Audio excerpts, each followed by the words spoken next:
Good morning साथियों। प्रतिष्ठा classes के इस चैनल पे आपका स्वागत है और आज पढ़ेंगे हम बेन आरेख का अगला टाइप, टाइप 6। पीछे की क्लास में इसके पहले के जो टाइप हैं, जो सवाल हैं, वो बता दिए गए हैं। आज हमने टाइप 6 के सवालों को लिया है। यहाँ पर जो है एक सवाल लिखा हुआ है, क्वेश्चन नंबर 1। हम इसको पढ़ते हैं। नीचे दिए गए आरेख में 500 प्रत्याशी जिनका अंग्रेजी, हिंदी और गणित में परीक्षण हुआ तथा विविध परीक्षाओं में कितने प्रत्याशी अनुत्तीर्ण हुए, अनुत्तीर्ण का मतलब फेल हुए, उन्हें दर्शाया गया है। आरेख को ध्यानपूर्वक अध्ययन करके आपको यह ज्ञात करना है कि कम से कम 2 विषयों में अनुत्तीर्ण प्रत्याशियों का प्रतिशत कितना है। यहां पर देखिए ये चित्र दिया हुआ है, ये चित्र यहां दिया हुआ है, ये दिया रहेगा सवाल में और ये विकल्प भी दिए गए हैं। यहां पे हम इस सवाल का अध्ययन कर, चित्र का अध्ययन करते हैं और चित्र के अध्ययन में देखिए ये है अंग्रेजी का गोला, ये वाला, ये है हिंदी वाला गोला और ये है गणित वाला गोला। हमने कहा था कि जब दो गोला आपस में एक दूसरे को जो है घेर ले तो वह क्षेत्र जो है दोनों के अधिकार क्षेत्र में आता है। तीनों मिलकर के जिस क्षेत्र पे कब्जा करेंगे उस पर तीनों का अधिकार माना जाएगा। तो यहां पर देखिए कह रहा है यहाँ पे सवाल में कि कम से कम 2 विषयों में अनुत्तीर्ण प्रत्याशियों का प्रतिशत कितना है। 2 विषय वाला, ये तो एक विषय हुआ, केवल अंग्रेजी वाले 30 हुए, केवल हिंदी वाले 75 हुए और गणित वाले 50 हुए। लेकिन कम से कम जब 2 कहेगा ना तो उसमें अधिक से अधिक अपने आप ही आ जाता है। जैसे मैं कहूं कि कितने छात्र यहां पर ऐसे हैं जिनके पैकेट में 20 रुपया है, कम से कम 20 रुपया है, हम यह बात कह दें तो जिनके पास 100 रुपया होगा वो भी हाथ उठाएंगे और जिनके पास 20 रुपया होगा वो भी हाथ उठाएंगे। मतलब 100 रुपया वाले लोग 20 रुपया वाले में आएंगे, लेकिन उससे नीचे के लोग नहीं आएंगे। तो यहां ये कहा हुआ है कि कम से कम 2 विषयों में अनुत्तीर्ण प्रत्याशियों का प्रतिशत कितना है। तो कम से कम 2 विषय की जब बात की जाएगी तब उसमें 3 विषय भी शामिल हो जाएगा।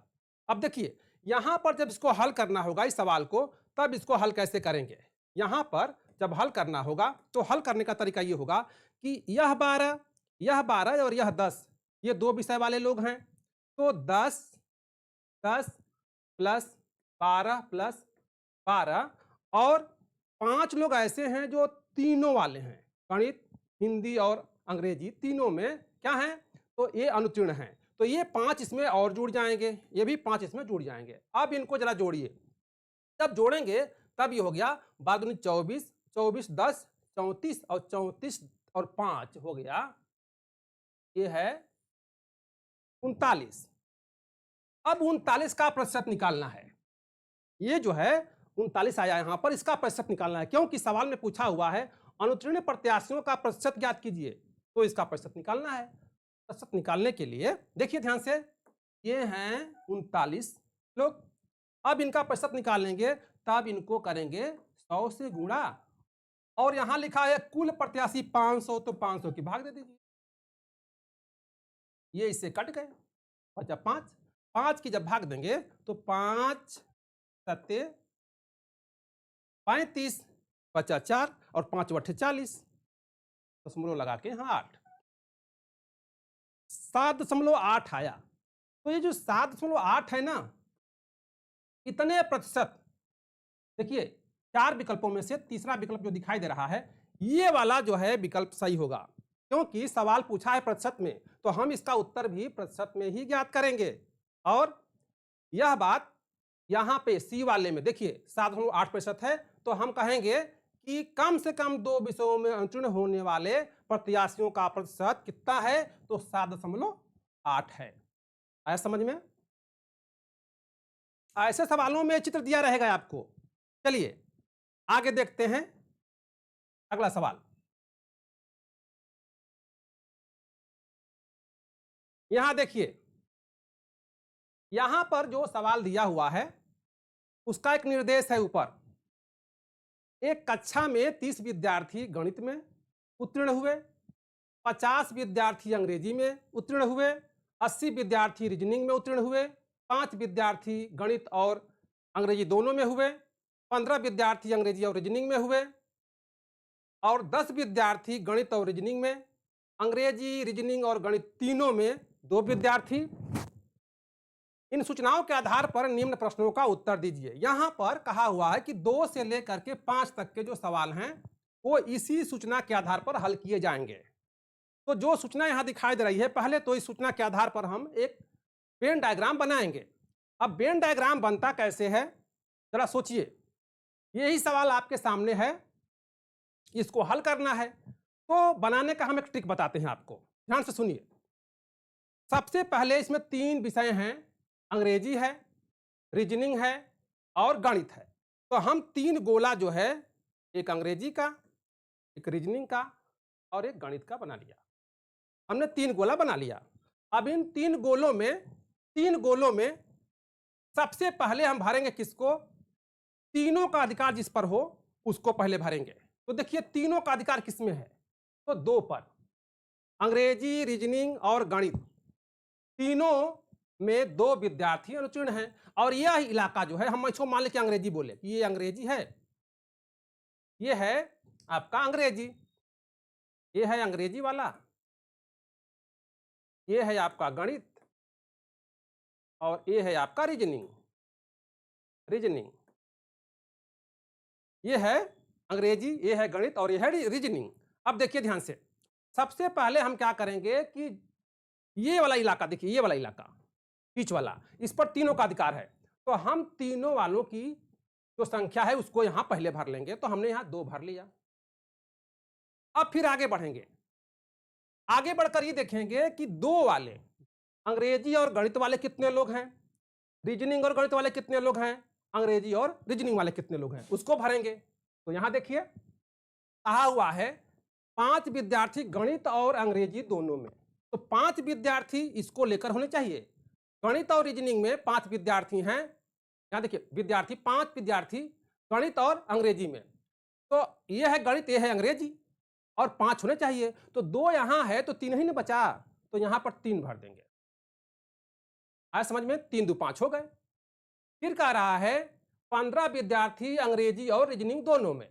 अंग्रेजी और रीजनिंग ये हिस्सा है इसका, इसमें जो है 15 विद्यार्थी होने चाहिए। तो 2 तो यही है, 13 और यहां लिख दें तो ये 15 हो जाएंगे। ठीक है, आगे फिर लिखा हुआ है 10 विद्यार्थी गणित और रीजनिंग में। ये गणित है और ये रीजनिंग है, इसमें 10 विद्यार्थी। तो यहां पर 2 ही है, इसका मतलब यहां 8 लिख दें तो ये और ये मिलकर 10 हो जाएंगे। अब फिर देखिए ऊपर जाइए, ऊपर कहा हुआ है कि एक कक्षा में 30 विद्यार्थी गणित में उत्तीर्ण हुए। तो गणित में उत्तीर्ण हुए कितने? तो 30। अब पूरा गोला, ये वाला गोला जो है गणित का है, सब मिलकर 30 होने चाहिए। तब 8 ये है, 10 ये है और 3 ये है। 8 8 2 और 3, तो 8 2 10 और 3 13 और कुल है 30। तो 30 में से यदि 13 घटा दें तो बचा 17। तो यहां पर हुए 17। आज समझ में? फिर देखिए कह रहा है कि 50 विद्यार्थी अंग्रेजी में उत्तीर्ण हुए। ये अंग्रेजी है, इसमें 50 होने चाहिए। अब 50 विद्यार्थी उत्तीर्ण हुए अंग्रेजी में, तो यहां देखिए ये है 13 2 15, 15 3 18। यदि 50 में से 18 निकाल दें तो हो गया 32। ये हो गया अंग्रेजी वाले 32।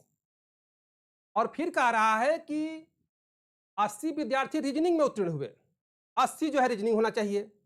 तब 13 और 2 15 और 15 8 कितना हुआ? तो 23।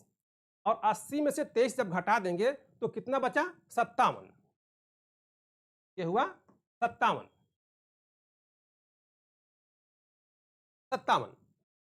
अब देखिए ये जो है आपका कॉलम सब भर गया। अब जरा जोड़ के देखिए कि क्या जो मैंने भरा है सही है कि नहीं है।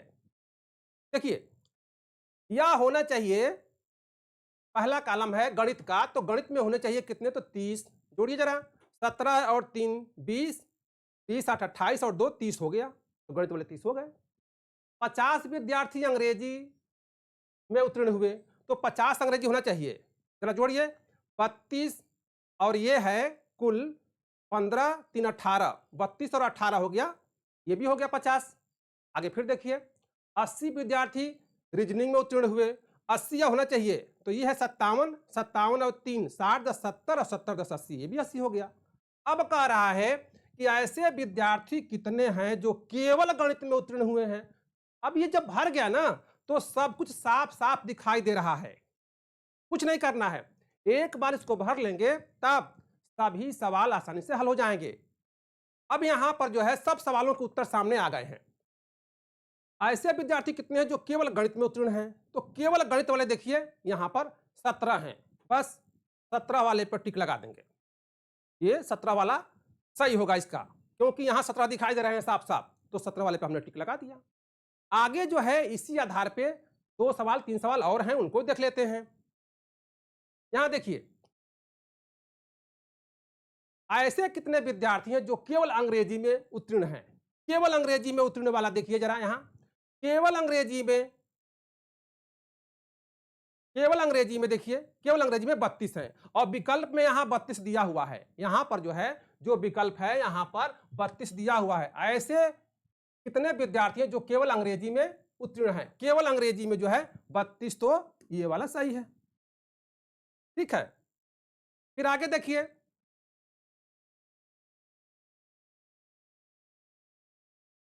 आगे देखिए इसमें कह रहा है ऐसे कितने विद्यार्थी हैं जो केवल रीजनिंग में उत्तीर्ण हुए हैं, तो केवल रीजनिंग वाला देखिए, केवल रीजनिंग, तो केवल रीजनिंग में जो है आपके इस सवाल में,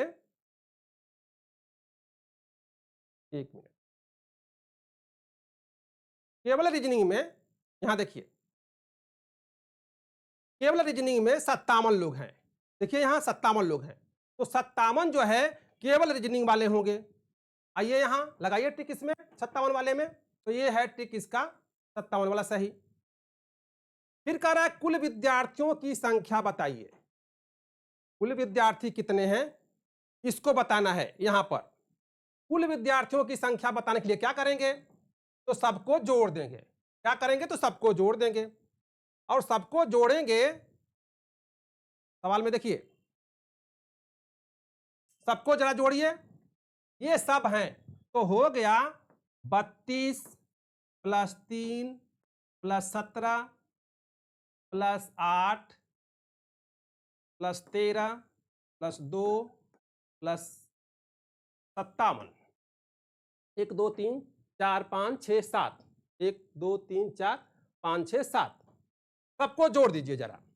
जब सबको जोड़ेंगे तो 32 3 35, और 35 और ये है 8, 43 43 और 7, 50 10 60 10 70, और 70 और 5 75, 75 5 80, और 80 और 50 130, और 130 और यहां पर बचा था तो ये हो गए 132, टोटल जोड़ने पर आया 132, तो इसका विकल्प जो है 132 वाला सी वाला सही है। आया समझ में, मतलब एक बार यदि आपने वेन डायग्राम को सही सही बना लिया तो जितने सवाल आएंगे सब आप हल कर सकते हैं। चलिए आगे का सवाल देखते हैं। यहां पर 6वां सवाल, 25 छात्रों के एक सर्वेक्षण में यह पाया गया कि 15 ने गणित लिया है, 12 ने भौतिकी और 11 ने रसायन, 5 ने गणित और रसायन, 9 ने गणित और भौतिकी, 4 ने भौतिकी तथा रसायन विज्ञान लिया है, और 3 ने सभी 3 विषय लिए हैं। उन छात्रों की संख्या ज्ञात कीजिए जिन्होंने भौतिकी और रसायन विज्ञान दोनों लिया है लेकिन गणित नहीं लिया है। अब इसको जो है इसका डायग्राम हम बनाते हैं। देखिए हम बोले 3 विषय है तो यहां पर 3 गोले हमने बना लिए, पहले तो बना लिए। अब क्या करेंगे, 25 छात्रों ने के एक सर्वेक्षण में कुल लड़के हैं कितने, तो 25 हैं, 15 ने गणित लिया, 12 ने भौतिकी लिया और 11 ने रसायन लिया। अब इनको जोड़ेंगे यदि तो ये तो 25 से ज्यादा हो गए। इसका मतलब कि कुछ लोग ऐसे हैं जो 2-2 या 3-3 कॉमन पढ़ते हैं, तो उसको पहले निकाल लेंगे। तो सबसे पहले निकालेंगे जो 3 वाला है, मतलब कि पहले 3 को हल करते हैं, फिर 2 को, फिर 1 को। ये नियम है। तो हम 3 वाले को पहले हल किए, ये कॉमन वाला हिस्सा जो है इसको पहले हल किए। लेकिन इसके पहले हम इनका नाम लिख लें। विषय कौन-कौन सी है? तो गणित है, भौतिकी है और रसायन है। तो हम इसको लिखिए गणित। गणित, ये है भौतिकी, भौतिकी, और ये है रसायन, ये है रसायन।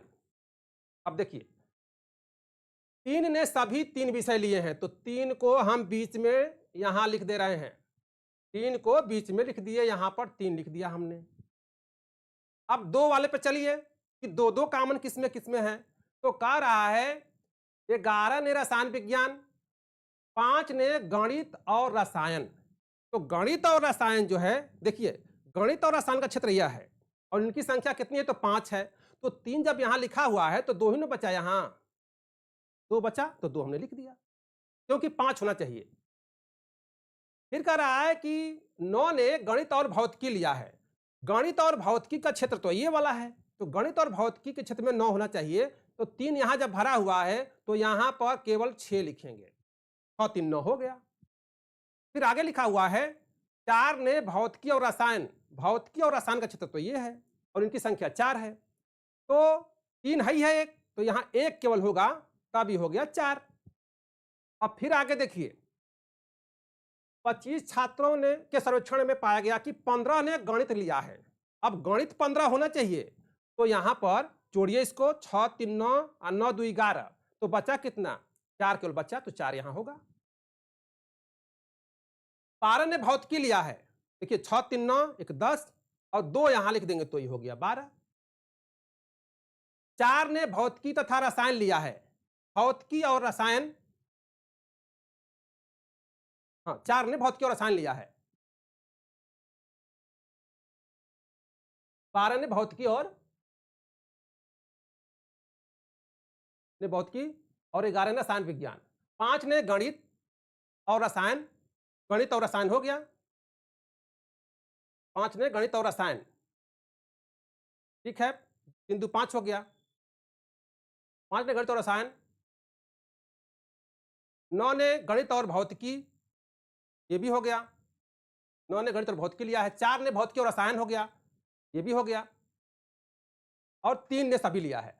अब देखिए 15 ने गणित, तो 15 हो गया, 12 ने भौतिकी, तो 12 हो गया। अब 11 ने रसायन लिया है, देखिए 11 होना चाहिए इसको, तो 3 2 5 1 6, इसका मतलब ये हुआ कि 5 यहां लिख दें, तब ये हो गया रसायन का क्षेत्र। ये होना चाहिए कितना? तो 11, 5 5 2 7 3 10 1 11। भौतिकी कितना होना चाहिए था? तो भौतिकी होना चाहिए था 12, 6 3 9 9 2 11 1 12। गणित कितना होना चाहिए था? 15, 6 4 10 10 3 13 और 13 2 15। ये बन गया, भर गया। जब ये बन गया, तब आपसे सवाल में पूछा हुआ है कि बताइए भौतिकी और रसायन विज्ञान दोनों लिया हो, उन छात्रों की संख्या ज्ञात कीजिए जिन्होंने भौतिकी और रसायन दोनों लिया हो। तो भौतिकी और रसायन दोनों के क्षेत्र में क्या आ रहा है? तो 1 आ रहा है, ये वाला 1, यहां जो 1 लिखा हुआ है ये आ रहा है, दोनों के क्षेत्र में, दोनों के कब्जे में 1 है। तो यह जो विकल्प दिखाई दे रहा है, पहला वाला विकल्प, ये वाला विकल्प सही होगा आपका। समझ में आया? चलिए आगे देखते हैं अगला सवाल।